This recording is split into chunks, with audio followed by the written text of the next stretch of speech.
এখন আমি মোয়া বানাচ্ছি। এই মুড়িগুলো একটু মেথে গেছিলো, এগুলো ভালো করে গরম করে নিয়েছি, মুচমুচে করে ওকে কটা ছোলা দিয়েছি। আর এই যে কড়াইয়ের মধ্যে গুড় পাক দিচ্ছি, এর মধ্যে একটু আদা বাটা দিয়ে দিয়েছি, গন্ধটা ভালো লাগবে। এই দেখুন মুড়ি টুকরা বানাতে হয়, মোয়া এইভাবে বানাতে হয়। এই যে মোয়া এগুলো ভালো করে পাক দেবো।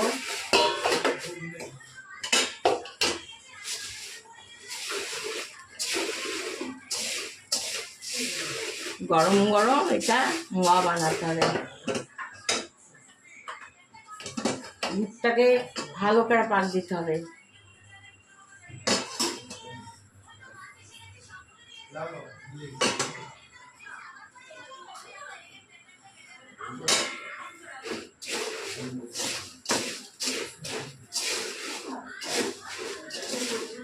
এর মধ্যে একটা আদা দিয়েছি, কারণ আদার গন্ধটা ভালো লাগে।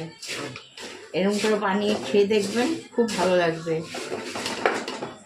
হাতে একটুখানি তেল মাখিয়ে এবার গরম গরম মোয়া বানান, এবং মোয়াটা ভালো হবে।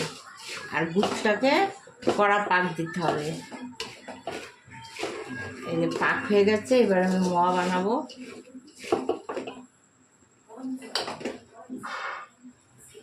এরকম হাতে একটু তেল মেখে নিলাম, এইভাবে মোয়াগুলো বানাবো। এইরকম কি সুন্দর হয়ে গেছে, টাইট করে চেপে চেপে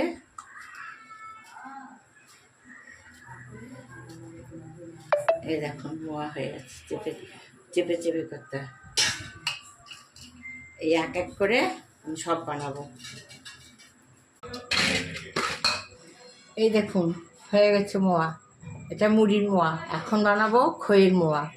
হ্যাঁ, একদম শক্ত, কামড় দিলে একের কড়কড় করবে। হ্যাঁ, খেতেও ভালো লাগবে, বেশ আদা আদা গন্ধ হবে।